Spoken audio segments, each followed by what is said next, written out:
10 मार्च 1967 का प्रातः क्लास है, दूसरा पेज।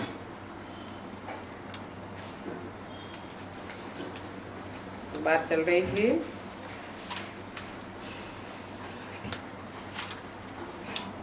अभी देवी देवता सनातन धर्म स्थापन कर रहा हूँ, और जब वो धर्म था तो और कोई धर्म नहीं थे। अभी भी और सब धर्म है, आदि सनातन देवी देवता धर्म नहीं है। इसलिए एक त्रिमूर्ति पर भी तुम ये समझाते हो कि ब्रह्मा द्वारा स्थापना एक धर्म की, शंकर द्वारा विनाश अनेक धर्मों का। अभी वो आदि सनातन देवी देवता धर्म नहीं है। गाते भी हैं मुझे निर्गुण हारे में कोई गुण नहीं, आपे ही तरस पर होई। हमारे में कोई गुण नहीं है, तो बुद्धि गॉड की तरफ जाती है। उनको ही मर्सीफुल कहा जाता है, क्योंकि वो सब पर रहम करते हैं ना। तुम जानते हो बाबा हमारे सभी दुखों को खलास करके 100% सुख देते हैं, और तुम समझते हो हम बाबा के पास आए हैं तो बाप से हमें पूरा सुख लेना है, और वो तो है ही सुखदाता। सुखधाम में भेज देते हैं, अभी तो है दुखधाम। इस चक्र को अच्छी रीति समझना है। शांति धाम, सुखधाम और दुखधाम। शांति धाम सुखधाम को अभी हमें याद करना है। अभी याद करते रहेंगे तो अंतमते सुगते हो जाएगी, और शांति धाम को याद करेंगे तो जरूर शरीर छोड़ना पड़े, तभी आत्माएं शांति धाम जाएंगी। एक बाप के सिवाय कोई की याद ना आवे, तभी ये दुनिया भूलेगी। एकदम बुद्धि की लाइन क्लियर होनी चाहिए। एक बाप को याद करने से अंदर में खुशी का पारा चढ़ता है। इस पुरानी दुनिया में तो अल्पकाल क्षण भंगुर सुख है, और वो क्षण भंगुर सुख साथ नहीं चल सकता है। अभी तो बाप से ये जो अविनाशी ज्ञान रतन मिल रहे हैं वो ही साथ में जावेंगे प्रारब्ध के रूप में। ये ज्ञान रत्नों की कमाई ही साथ में चलेगी। यहाँ के ज्ञान रतन वहां का स्थूल धन बन जाएंगे। जो यहाँ जितना जितना ज्ञान उठावेगा उतना वह जन्म जन्मांतर का साहूकार बनेगा। 21 जन्म की तुम्हारी प्रारब्ध पक्की है, और विनाशी धन भी साथ उनका जाता है जो इस समय बाप को मदद करते हैं। कहते हैं बाबा हमारी ये कौड़ियां ले लो और वहां हमको महल दे देना। तो बाप देखो कौड़ियों के बदले कितने रत्न देते हैं। जैसे अमेरिकन लोग होते हैं, पुरानी चीजें दे करके नई चीजें खरीद लेते हैं।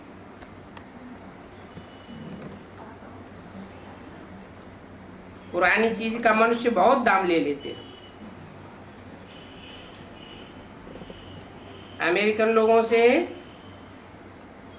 कितने पैसे कमाते हैं पुरानी चीजों के। पाई पाई की चीज का हजारों ले लेते हैं। तो देखो बाबा भी कितना अच्छा ग्राहक है। ये भोलानाथ गाया हुआ है, मनुष्यों की इस बात का पता नहीं है। तो कह देते हैं शिव शंकर भोलेनाथ। शिव और शंकर को मिलाए के इकट्ठा कर दिया है। अब कहाँ शिव निराकार और शंकर आकारी, दोनों को मिलाकर इकट्ठा क्यों कर दिया है? और किसी देवता को शिव के साथ तो नहीं मिलाई दिया है, शंकर को शिव के साथ मिलाई देते हैं। पूछा जाता है, प्रश्न पैदा होता है, क्यों मिलाई दिया? शंकर को देवों के बीच में महादेव क्यों कहते हैं? महा माने महान पुरुषार्थी, माने जरूर बड़ा पुरुषार्थ किया है। इतना पुरुषार्थ किया है कि बाप समान शिव समान स्टेज बनाई है। इसलिए शंकर के साथ शिव को मिलाए देते हैं। बाकी ऐसे नहीं है कि शिव की आत्मा और शंकर की आत्मा कोई एक हो जाती है, नहीं।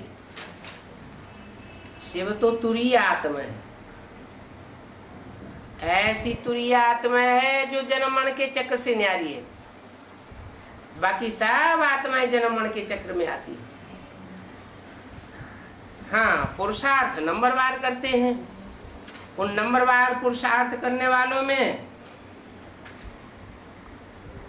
शंकर को शिव के साथ मिलाई दिया। ना बाप आते हैं, बच्चों से पुरुषार्थ कराते हैं आप समान बनाने का।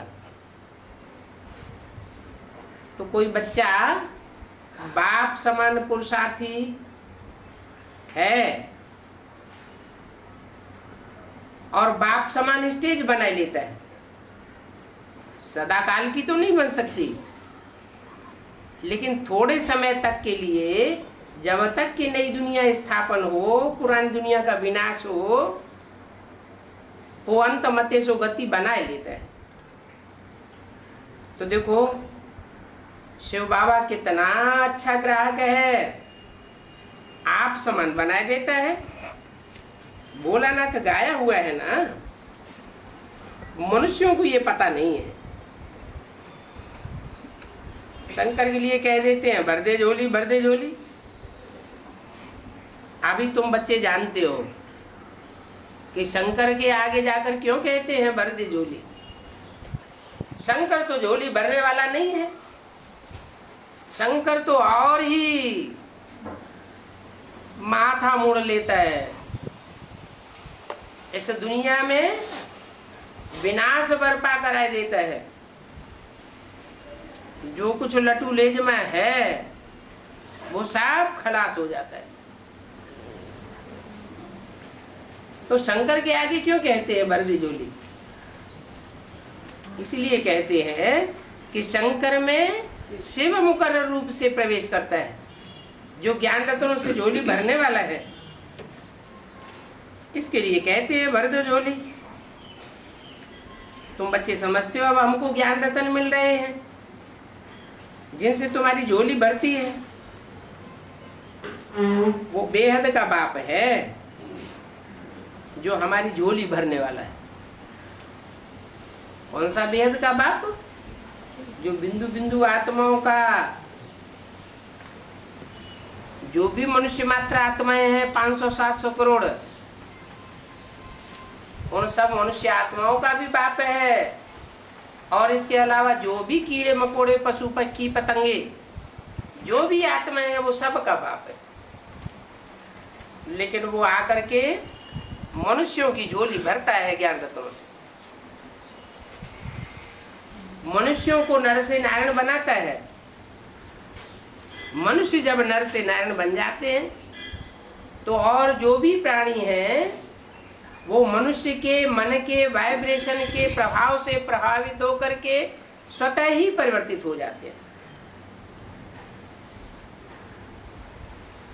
तो बेहद का बाप है। मनुष्यों में जो बेहद का पुरुषार्थ करने वाला हीरो पार्टधारी है, उसमें मुकर्रर रूप से प्रवेश करता है। ये भी दिखाते हैं कि शंकर धतूरा और भांग खाते हैं। कैसी कैसी बातें बैठ बनाई है। भक्ति मार्ग है ही दुर्गति का मार्ग। सदगति के लिए पढ़ाई तो बिल्कुल शांति में रहने की। ये बत्ती आदि जलाते हैं, शो करते हैं, वो भी इसीलिए कि मनुष्य आकर के पूछे कि आप शिव जयंती इतनी धूमधाम से क्यों मनाते हैं। तो बताना पड़े कि ये शिव ही भारत को धनवान बनाते हैं। इन लक्ष्मी नारायण को स्वर्ग का मालिक किसने बनाया? कोई ने तो बनाया होगा। इस बात को तुम जानते हो। ये लक्ष्मी आगे जन्म में कौन थी? ये नारायण आगे जन्म में कौन थे? जरूर पहले नर थे फिर नारायण बने। लक्ष्मी नारी थी फिर नारायण ही बनी। गीता में भी यही ज्ञान दिया हुआ है कि नर अर्जुन ऐसी करनी करे कि नारायण बने और नारी द्रौपदी ऐसी करनी करे जो नारायण बने। तो अगले जन्म में ये ज्ञान ज्ञानेश्वरी थे। ज्ञानियों में उत्तम थे, जो ही फिर राजराजेश्वरी बनते हैं। तो अब देखो पद किसका बड़ा है। देखने में तो ये स्वर्ग के मालिक है। कौन? लक्ष्मी नारायण। जगदम्बा कहाँ की मालिक थी? जगदम्बा कहाँ की है? हाँ, जगत की अम्बा तो जगत में ही होगी। जगत कहा जाता है 500 करोड़ को। और लक्ष्मी कहाँ की मालिक? सतयुग की। तो सतयुग की मालिक लक्ष्मी ऊंची या 500-700 करोड़ जो भी मनुष्य मात्र हैं उनकी जगदम्बा सारे जगत की माता का टाइटल लेने वाली ऊंची।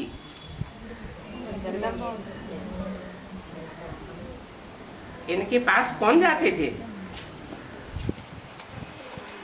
ब्रह्मा को भी 100 भुजाओं वाला, 200 भुजाओं वाला, 1000 भुजाओं वाला दिखाते हैं। देखो कितने बच्चे होते जाते हैं। जितने बच्चे बढ़ते जाते हैं उतनी भुजाएं बढ़ती जाती हैं। भुजा माना नहीं मददगार। देवी को भी लक्ष्मी से जास्ती भुजाएं दे दी हैं। लक्ष्मी को 4 भुजाएं देंगे और देवी को कितनी भुजाएं दे देते हैं।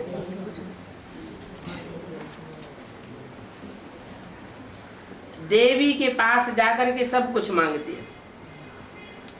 बहुत आशाएं लेकर के जाते हैं। बच्चा चाहिए, यह चाहिए, वो चाहिए। लक्ष्मी के पास सिर्फ धन की आस लेकर के जाएंगे। धन के लिए लक्ष्मी का आवाहन करते हैं और जगदम्बा से सब आशाओं की पूर्ति करते हैं। जगदम्बा से सिर्फ धन की पूर्ति के लिए नहीं करते हैं। लक्ष्मी के पास का वैसे आशा लेकर के नहीं जाएंगे। कैसी आशाएं? जो जगत की आशाएं हैं, इस दुनियादारी की आशाएं हैं, वो लेकर के नहीं जाएंगे। वो तो सिर्फ धनवान बनाती है। लेकिन कौन सा धनवान बनाती है? भक्ति मार्ग में तो समझ लिया, स्थूल धन का धनवान बनाती है। वास्तव में ईश्वरीय ज्ञान जो ईश्वर आकर के देता है, जो ईश्वरीय संपत्ति है, उसकी धारणा लक्ष्मी ने की। ईश्वर की दी हुई चीज की कदर किसने की? लक्ष्मी ने की। और बाकी दुनिया की जो भी आशाएं हैं उन सब आशाओं की पूर्ति जगदम्बा से करते हैं।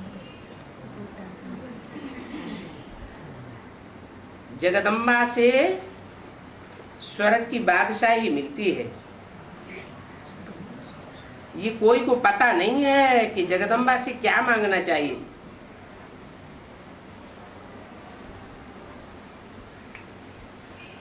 पढ़ाने वाला बाप पढ़ाते हैं और जगदम्बा क्या पढ़ाती है? राजयोग पढ़ाती है। इसको कहा जाता है बुद्धि का योग। तुम्हारी और सब तरफ से बुद्धि निकल करके एक ही ओर लग जाती है। अभी बाप कहते हैं मेरे साथ बुद्धि का योग लगाओ। क्या है? जब जगदम्बा से स्वर्ग की बादशाही मिल सकती है तो मेरे साथ बुद्धि योग क्यों लगाओ? है? जगदम्बा से स्वर्ग की बादशाही मिलती है तो जगदम्बा में लगाना चाहिए। अरे जगदम्बा को भी कहाँ से मिलती है? बाप से मिलती है। जगदम्बा निमित्त बनती है। जैसे ब्रह्मा द्वारा ब्राह्मण धर्म की स्थापना, ऐसे ही ब्रह्मा के द्वारा स्वर्ग की नई दुनिया की स्थापना है। तो निमित्त बनती है। बाकी विश्व की बादशाही देने का काम कौन है? किसका है? बाप का काम। तो बाप कहते हैं मेरे साथ बुद्धि का योग लगाओ, नहीं तो विकर्म विनाश नहीं होंगे। माना क्या इशारा दिया है? न ब्रह्मा को याद करना है और न जगदम्बा को याद करना है। बाबा फोटो भी नहीं निकालने देते हैं। किसका? न ब्रह्मा का फोटो निकालने देते। और ब्रह्मा ने आप शरीर छोड़ दिया तो ब्रह्मा जिस माता में प्रवेश करते हैं उसका भी फोटो निकालने के लिए इजाजत नहीं देते। ये तो इनकी देह है ना। बाप तो खुद दलाल बनकर के कहते हैं। गाते भी हैं जब सदगुरु मिला दलाल, सुंदर मेला कर दिया। कहते हैं अब तुम्हारा हथियाला कैंसिल होता है। काम शिक्षा से उतर करके अब ज्ञान शिक्षा पर आ जाओ। अपने को आत्मा समझो और मुझ बाप को याद करो तो विकर्म विनाश होंगे। दो शर्तें हैं। एक तो अपन को देह नहीं समझो, आत्मा समझो। और दूसरी बात, सिर्फ आत्मा समझने से भी कोई खास उन्नति नहीं होगी। आत्मा समझने से इतना होगा कि परमात्मा बाप की याद जल्दी आ जाएगी। तो दो काम करो, आत्मा समझो और मुझ बाप को याद करो। और कोई भी मनुष्य ऐसे कह नहीं सकता कि अपन को आत्मा समझ मुझ बाप को याद करो, क्योंकि मनुष्य सब देह अभिमानी है। मनुष्य को भगवान कहा भी नहीं जाता है। तुम बच्चे जानते हो कि बाप ही पतित पावन है। वो ही आकर के काम शिक्षा से उतार करके ज्ञान शिक्षा पर बिठाते हैं। तो वो रूहानी बाप है। वो रूहानी बाप इनमें बैठ करके कहते हैं कि तुम भी आत्मा हो। इनमें बैठ करके कहते हैं। इनमें माना दो विशेष आत्माएं हैं, राम और कृष्ण में बैठ करके कहते हैं कि तुम आत्मा हो। और उनको भी यही समझाते रहो कि बाप कहते हैं मन मना भव। क्या मन मना भव? मना मेरे मन में समा जाओ। जो मेरे मन के अंदर संकल्प है वही संकल्पों में तुम रमण करो। मन मना भव कहने से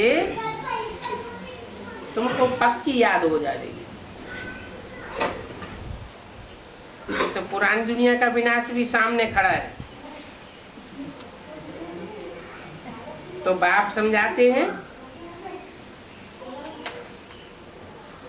ये महाभारी महाभारत लड़ाई है। कहेंगे लड़ाई तो विलायत में भी होती है, वो लड़ाइयां सब छोटी छोटी हैं, और इस लड़ाई का नाम है महाभारी महाभारत लड़ाई। ये खूनी नाहक खेल है, इसको महाभारी महाभारत लड़ाई क्यों कहते हैं? क्योंकि ये लड़ाई भारत से निकलती है। इसे लड़ाई के लिए निमित्त कौन बनता है? भारत निमित्त बनता है।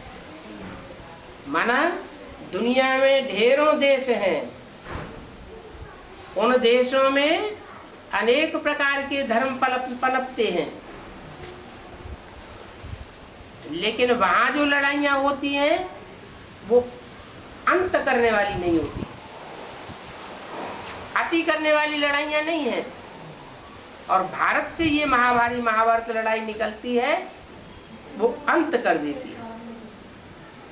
तुम्हारे लिए तो नई दुनिया चाहिए ना, तो नई दुनिया तो तब ही आवेगी जब पुरानी दुनिया का अंत हो। अंत तभी होता है जब अति हो जाती है। तो पुरानी दुनिया का जरूर अंत चाहिए, जरूर विनाश करना पड़े। तो ये लड़ाई की जड़ यहां से निकलती है। कहां से? भारत से। यज्ञ के आदि में भी विनाश ज्वाला प्रज्वलित हुई थी। कहां से प्रज्वलित हुई? यज्ञ कुंड से लड़ाई की ज्वाला प्रज्वलित हुई। निमित्त कौन बने? यही भारत माता और भारत पिता। भारत पिता कहा नहीं जाता है, क्या कहा जाता है? भारत माता। दुनिया में जब कलयुग में दुख बरपा होता है तो ज्यादा दुखी कौन होती हैं? माताएं ज्यादा दुखी होती हैं। तो माताओं का दुख हरण करने के लिए भगवान आते हैं।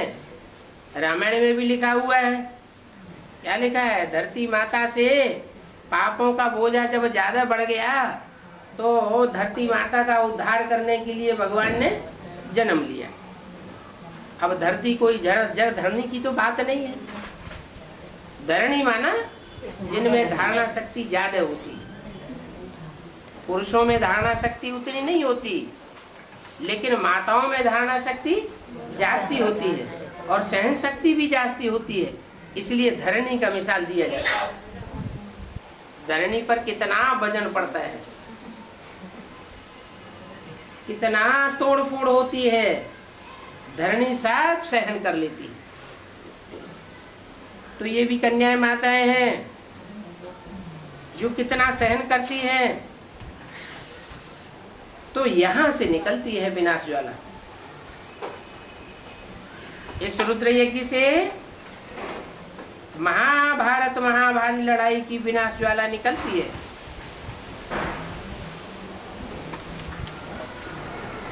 कैसे बताया? भारत से निकलती है और इस रुद्र यज्ञ से निकलती है।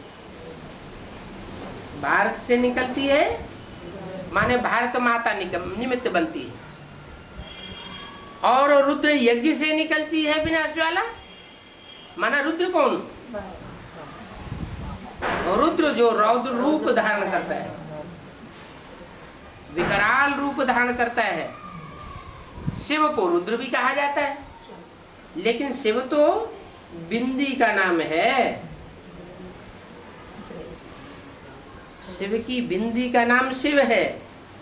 उस बिंदी का नाम कभी बदलता नहीं कि रुद्र हो जाए, लेकिन वही शिव ज्योति बिंदु जब कोई साकार तंधारी में मुकर्रर रूप से प्रवेश करता है, तब तक के लिए प्रवेश करता है जब तक कि इस पापाचारी दुनिया का विनाश न हो जाए, तो वो रुद्र कहा जाता है।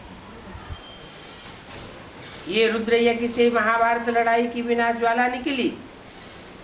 भले शास्त्रों में लिखा हुआ है परंतु ये बात किसने कही ये कोई जानते नहीं। अभी बाप तुमको समझाए रहे हैं। नई दुनिया के लिए ही अब तुम राजा ही लेते हो। तुम राजा ही कोई पुरानी दुनिया की नहीं लेते हो, क्योंकि पुरानी दुनिया में जो भी राजाइयां हुई वो सब हिंसा के बल पर हुई। बाप आकर के अहिंसक युद्ध कराते हैं। हिंसक युद्ध मनुष्यों ने किए हैं। हिंसक युद्ध के आधार पर दुनिया में राजाइयां चली हैं, वो मनुष्यों की राजाइयां। मनुष्य हिंसक होते हैं तो उससे कोई धर्म की स्थापना नहीं होती। अहिंसा परमो धर्म कहा जाता है। हिंसा ये बड़ा अधर्म है। बाप आकर अहिंसक युद्ध सिखाते हैं तो ये नहीं जानते कि ये अहिंसक युद्ध किसने और कब सिखाया। तुम तो राजा ही लेते हो तो तुम जानते हो, नई दुनिया की राजा ही लेते हो ना। तुम देवता बनते हो, तुम्हारे राज्य में और कोई नहीं होना चाहिए सिवाय देवताओं के। देवता धर्म होता है तो देव आत्मा ही होती है तुम्हारे राज्य में, और दूसरा कोई धर्म पनप नहीं सकता। सब धर्मों का विनाश हो जाता है। डेविल वर्ड का विनाश हो जाता है। डेविल माने राक्षस। बुद्धि में ये याद रहनी चाहिए। कल पहले हमने ही राज्य लिया था और कोई ने राज्य नहीं लिया। ये राज्य हमने किससे लिया? विधर्मियों से। सारी दुनिया में अब विधर्मियों का राज्य छाया हुआ है। विदेशियों का राज्य बन चुका है। अब बाप कहते हैं मैं तुमको विश्व का मालिक बनाने आया।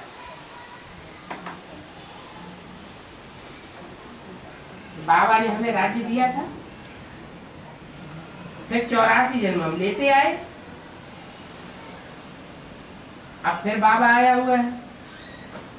तो बच्चों में ये तो ज्ञान है कि बाबा आया हुआ है, और दूसरे धर्म वालों में ये ज्ञान जल्दी बैठता नहीं है कि भगवान बाप आया हुआ।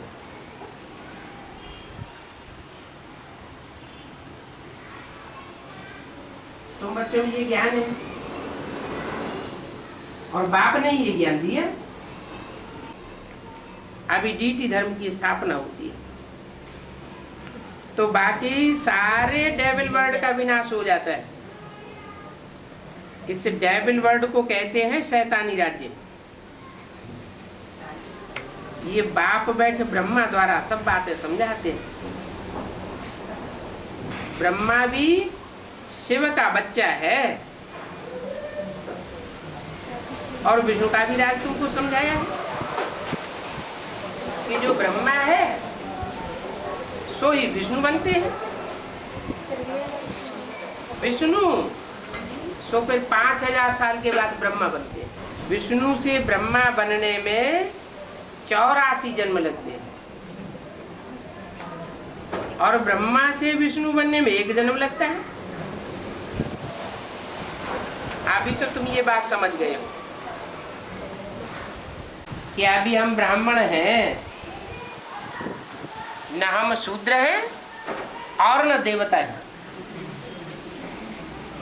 देवताओं की जो दुनिया होती है उसमें सब दैवी स्वभाव वाले होते हैं, कोई भी आसुरी स्वभाव वाला नहीं होता। पावन दुनिया में सब पावन, और अभी तो पतित दुनिया है कि सब पतित दुनिया में सब पतित है। क्या ब्राह्मण भी पतित हैं?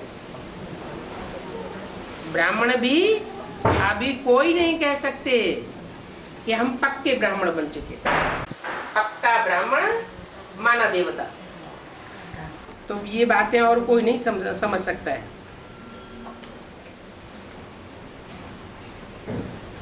किसी मनुष्य से ये ज्ञान नहीं मिल सकता ज्ञान माना जानकारी, जानकारी काहे की? सच्चाई की, सचखंड की जानकारी भगवान बाप ही आकर के देते हैं। शास्त्रों में सत्युग त्रेता की कोई हिस्ट्री नहीं लिखी हुई है। लोग समझते हैं सत्युग त्रेता की हिस्ट्री शास्त्रों में, भगवान बाप आकर के रहस्य बताते हैं कि सत्युग त्रेता का राज मैं आकर के समझाता हूँ। सत्युग त्रेता की हिस्ट्री मनुष्यों के पास नहीं है। मनुष्यों के पास तब से हिस्ट्री है जब से दूसरे दूसरे धर्म इस सृष्टि पर आए, जैसे इब्राहिम, बुद्ध, क्राइस्ट वगैरह। 2500 साल की हिस्ट्री है, उससे पहले की कोई हिस्ट्री हमारे पास नहीं। तो स्वर्ग की हिस्ट्री बाप आकर समझाते हैं और नरक की हिस्ट्री मनुष्यों के पास है। नरक की हिस्ट्री समझाने की दरकार ही नहीं। हाँ, हिस्ट्री में कुछ गलतियां हो सकती है, सो बाप आकर के बताए देते हैं। ये 84 का चक्र अब तुमने समझ लिया है। और ये 84 जन्म लेने वाले ब्राह्मण ही बनते हैं।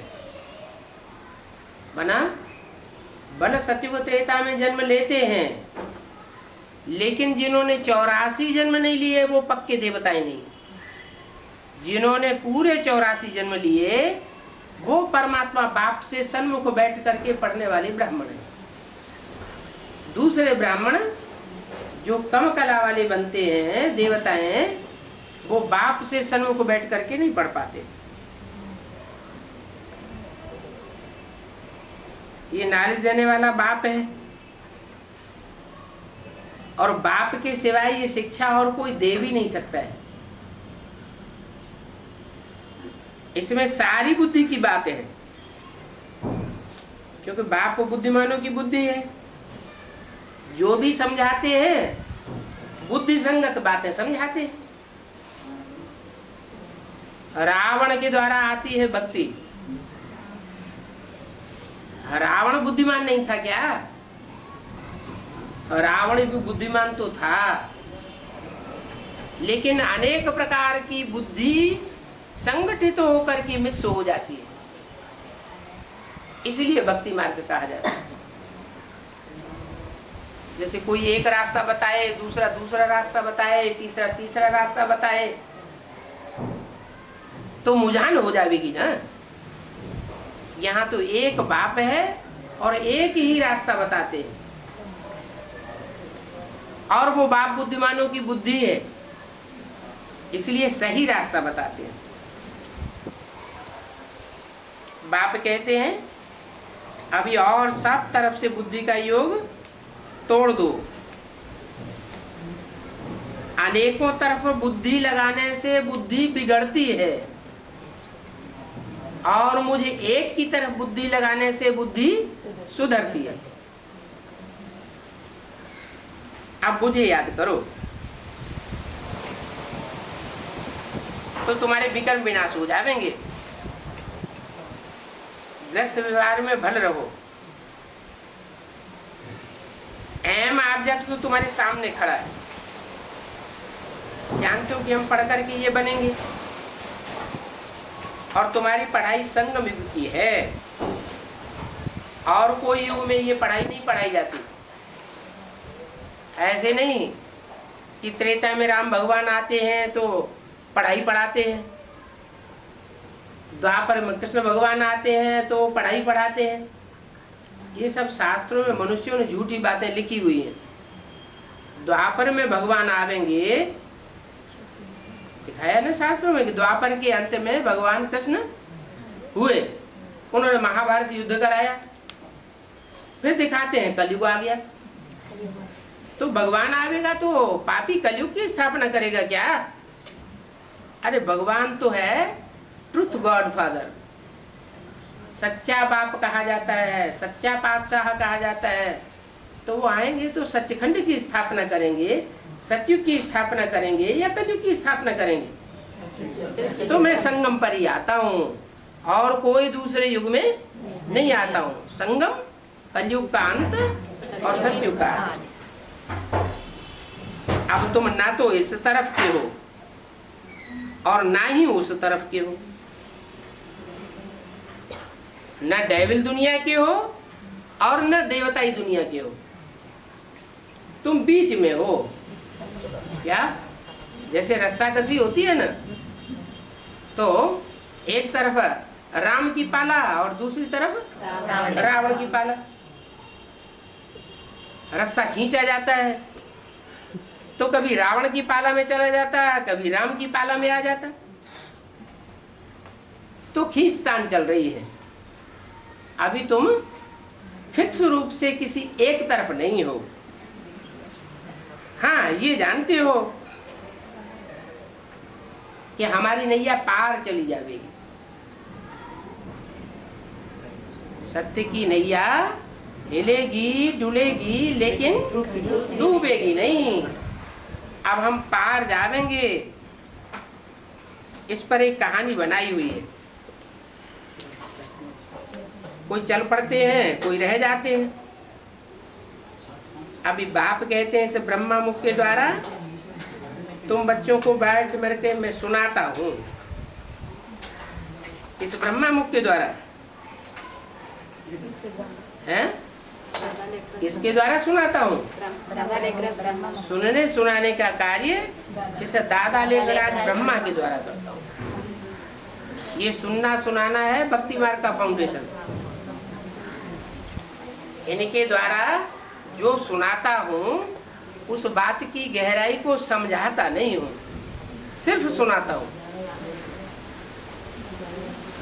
फिर समझाता किसके द्वारा हूँ? है? समझाता हूँ उस रूप के द्वारा जो टीचर भी है, बाप भी है और सतगुरु भी है। तो ब्रह्मा के द्वारा सिर्फ टेक्स्ट बुक आती है। टेक्स्ट बुक, उसे पढ़ने से अर्थों का पता नहीं चलता। स्टूडेंट टेक्स्ट बुक पढ़ता है, टीचर जब तक उसका अर्थ न बतावे तब तक बात क्लियर नहीं होती। तो बाप ब्रह्मा के द्वारा गीता ज्ञान हमारे सन्मुख रख देते हैं, जिसे हम सुनते हैं, दूसरों को सुनाते हैं, लेकिन समझ में ना हमारी आता है ना दूसरों को समझ में आता है। फिर बाप टीचर का रूप भी धारण करते हैं। टीचर आकर के बनते हैं तो एक एक शब्द की व्याख्या करके बताते हैं, हिज्जे हिज्जे करके समझाते हैं। तब हमारी बुद्धि में बैठता है तो कहेंगे टीचर के रूप में मैं समझाता हूं। अब बताओ ये ब्रह्मा कहां से आया?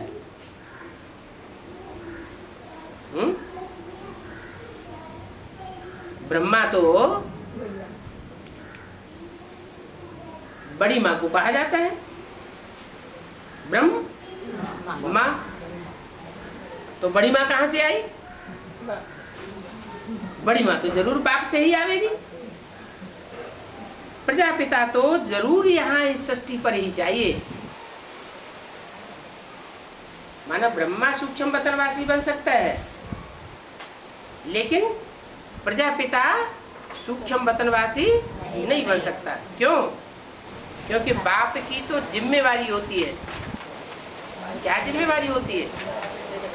सब बच्चों की जिम्मेवारी होती है। बाप के ऊपर ये जिम्मेवारी पड़ी हुई है। बाप बच्चों की पालना के लिए, बच्चों को जन्म देने के लिए माँ की रचना करता है। तो ब्रह्मा की रचना किसके द्वारा हुई? बाप के द्वारा। तो मुरली में पूछते हैं इस ब्रह्मा का बाप कौन है? ब्रह्मा के बाप का नाम बताओ। तो बेसिक नॉलेज में तो सब मुझ जाते, ब्रह्मा का बाप कौन होगा? कहेंगे शिव बाबा। अरे शिव तो बिंदु का नाम है, ब्रह्मा तो साकार है। बिंदु से साकार कैसे पैदा होगा? साकार की पैदाइश तो जरूर साकार के द्वारा चाहिए। तो ये बुद्धि में बैठता नहीं था, अभी बुद्धि में बैठता है कि यज्ञ के आदि में जिस व्यक्तित्व के द्वारा ज्ञान का बीज डाला गया वो हुआ प्रजापिता। जैसे गीता में कहा हम बीज प्रदप पिता, मैं बीज बोने वाला पिता हूं। तो ज्ञान का बीज बोता है पिता, और उस बीज को जिसने धारण किया पहले पहले वो माता हो गई। तो ब्रह्मा मुख द्वारा तुम बच्चों को सुनाता हूं, ये ब्रह्मा कहां से आया? प्रजापिता तो जरूर यहां चाहिए। मैं इनको एडाप्ट करता हूं। किनको? ब्रह्मा को एडाप्ट करता हूं। तुम भी ब्रह्मा मुख वंशावली ब्राह्मण हो। जो कलयुग में अभी अंत में ब्राह्मण बनते हैं वो ही फिर सतयुग में जाएंगे। तुम ही पहले पहले बाप से अलग होकर के पार्ट बजाने आए हो।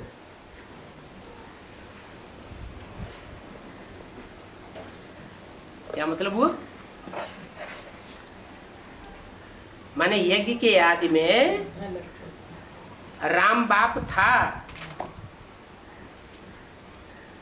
और तुम बच्चे भी थे। कौन बिछुड़ा पहले? यज्ञ में और तो दीदी दादी दादाएं यज्ञ के आदि से ही अभी भी बैठे हुए हैं। उनके बिछुड़ने की बात नहीं है। तुम बच्चे पहले बिछुड़ते हो और लंबे काल तक बिछुड़े हुए रहे। सुंदर मेला कर दिया जब सदगुरु मिला दलाल। आत्मा परमात्मा अलग रहे बहुकाल। तो तुम आत्मा हो, पूरे पूरे पक्के 84 जन्म लेने वाली।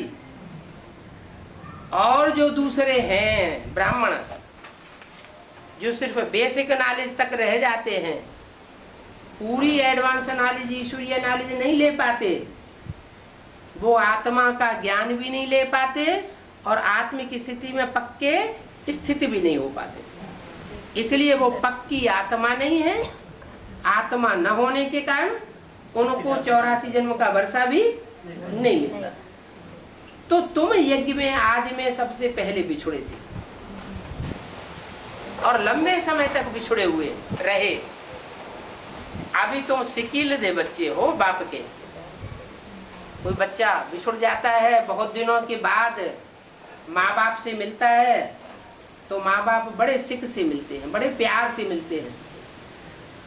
तो ये बाप भी कहते हैं कि तुम ही हमसे सबसे पहले बिछुड़े थे यज्ञ के आदि में।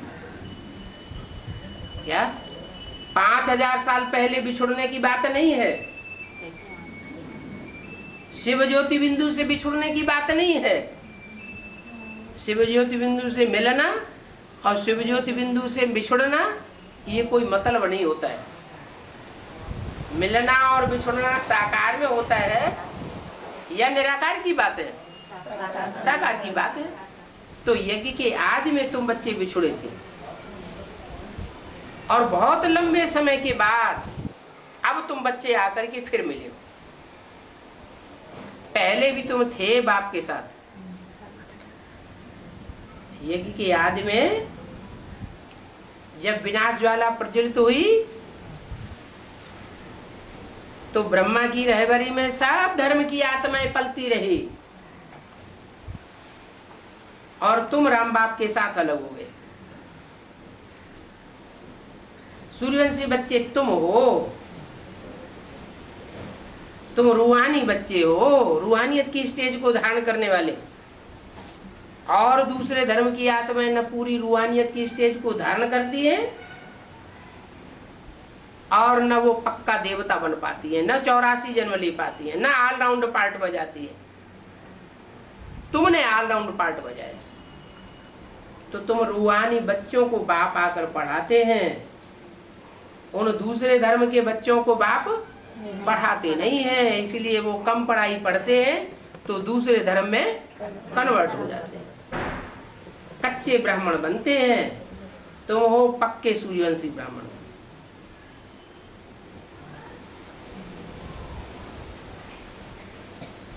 तो तुम ही पहले पहले बाप से अलग होकर पार्ट बजाने आए हो। तुम्हारे में भी सबके लिए नहीं कहेंगे, कहेंगे कि नंबरवार। ये भी मालूम पड़ जाएगा कि कौन कौन पूरे 84 जन्म लेते हैं।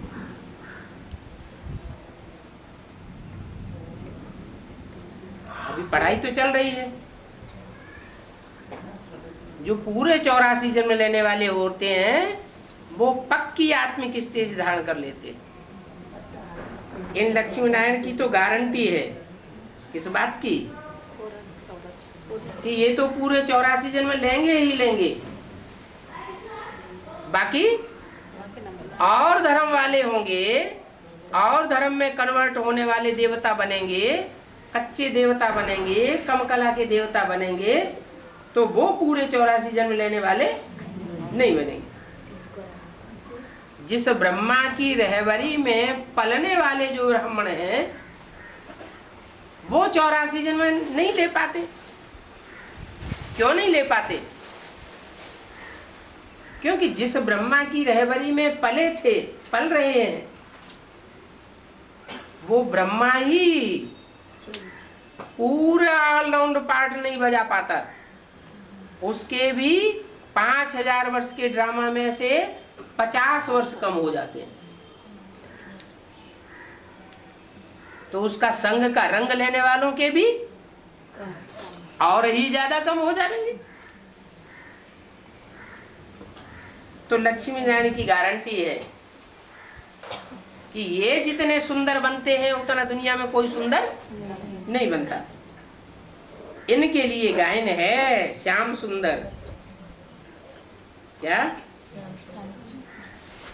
ये जितने काले बनते हैं, जगन्नाथ के मंदिर में चेहरा कैसा दिखाया जाता है?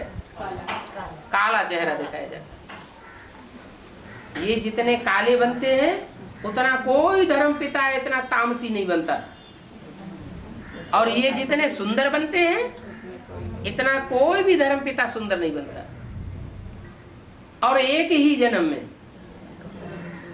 जन्म में अति काले और एक ही जन्म में अति गोरे, तो नाम पड़ता है श्याम सुंदर।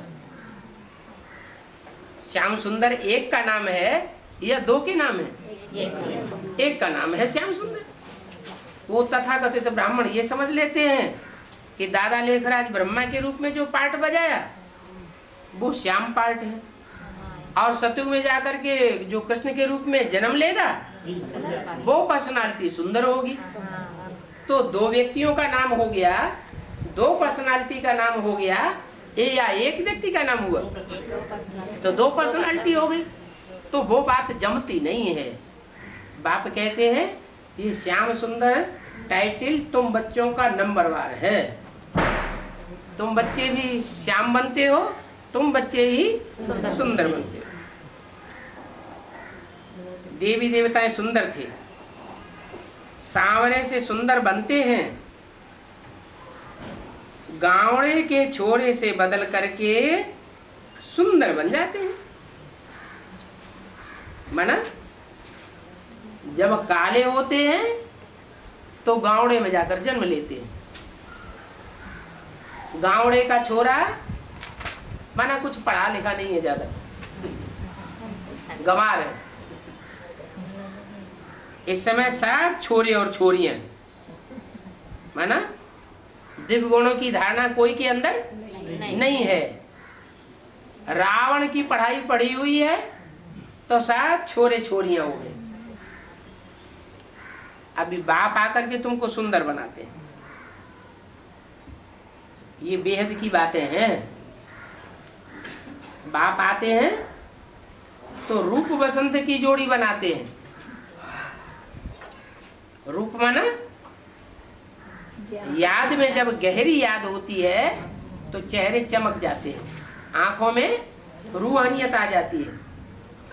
तो जब परिपक्व स्टेज अंत में सब बच्चों की बनेगी तो सब बच्चे रूपवान बन जाएंगे। ऐसे ही बसंत ज्ञान जब धारण हो जाता है तो दिव्य गुणों की खुशबू भी धारण होती है, दिव्य शक्तियां भी अंदर समा जाती है, उसको कहते हैं बसंत। जैसे बसंत ऋतु में चारों तरफ खुशबुएं ही खुशबुएं होती हैं, चारों ओर फूल खिलने लगते हैं, ऐसे ही तुम बच्चे बसंत के मुआफिक दिव्य गुणों की खुशबू फैलाने लग पड़ते हो। तो देखो कितनी बेहद की बातें हैं, इनको कोई जानते नहीं है। कितनी अच्छी अच्छी समझानी दी जाती है। हर एक के लिए सर्जन तो यहाँ एक ही है, और ये सर्जन अविनाशी सर्जन है। आत्मा ही तमो प्रधान बनती है, उनको ही फिर सतो प्रधान बनना है। इसके लिए युक्ति बताई जाती है कि मुझ बाप को याद करो, अपन को आत्मा समझो। आत्म की स्थिति में रहेंगे तो बाप याद आवेगा, देवान की स्थिति में रहेंगे तो जरूर रावण और रावण संप्रदाय याद आते रहे। इसलिए बहुत प्रैक्टिस करनी है, क्या कि मैं ज्योति बिंदु आत्मा हूं। बाप कहते हैं मुझे याद करने से तुम सतो प्रधान बन जाएंगे। जितना याद करेंगे उतना सहज तुम्हारा खाद निकलता जाएगा। काहे का खाद निकलता जाएगा? पाप कर्मों का जो खाद पड़ा हुआ है आत्मा में, और धर्म वालों के संग के रंग में आने से कचरा पड़ गया है, वो कचरा निकल जाएगा। कैसे निकलेगा? याद माने योग अग्नि। जैसे सोने को अग्नि में डालते हैं तो उसमें तांबा अलग हो जाता है, चांदी अलग हो जाती है। जो मिक्सचरिटी करते हैं सोने में दूसरे दूसरे मेटल की, वो मेटल अलग हो जाता है। तो ऐसे ही तुम जितना जितना बाप को याद करेंगे, तुम्हारे अंदर से काम क्रोध लोभ मोह अहंकार की खाद निकलती जाएगी। ये खाद किससे आई है? रावण संप्रदाय से आई है। रावण संप्रदाय कब से आया? द्वापर युग से आया। जब से द्वैतवादी धर्म आए तब से ये रावण आया। तो ये रावण की जो धारणाएं हैं, जो हमारे अंदर घुल मिल चुकी हैं, हम उनको नष्ट करने के लिए अगर आबद्ध हैं तो ये पक्की बात है, हमें एक बाप को ही याद करना पड़ेगा। एक के अलावा अगर कोई दूसरा याद आता रहा तो खाद निकलने की गारंटी नहीं।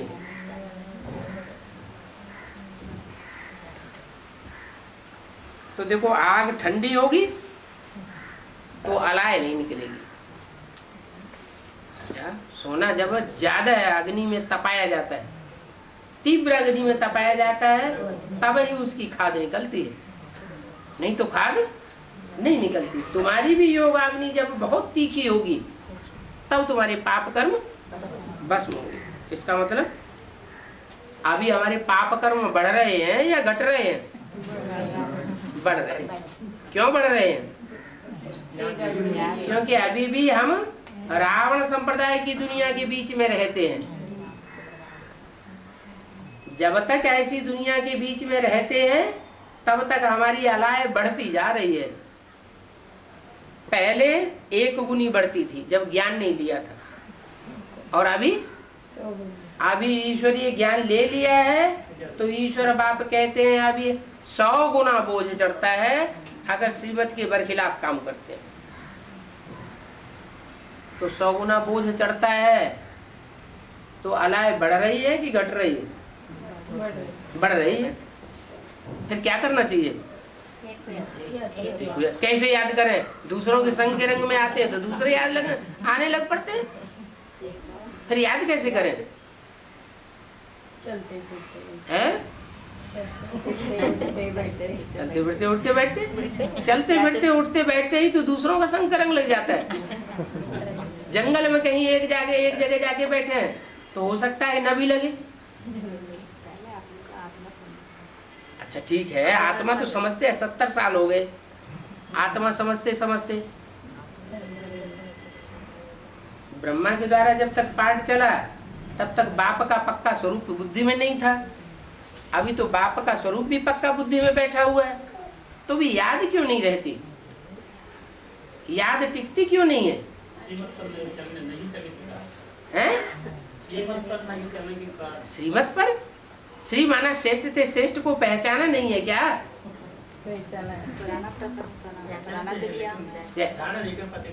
श्रेष्ठ थे, श्रेष्ठ को पहचान लिया तो मत पर चलना चाहिए, फिर क्यों नहीं चल पाते? पुरानी दुनिया में? अच्छा तो नई दुनिया कहाँ से आवेगी? पुरानी दुनिया में तो पुरानी दुनिया के ही लोग होंगे, पतित लोग होंगे। नई दुनिया में पावन लोग होंगे।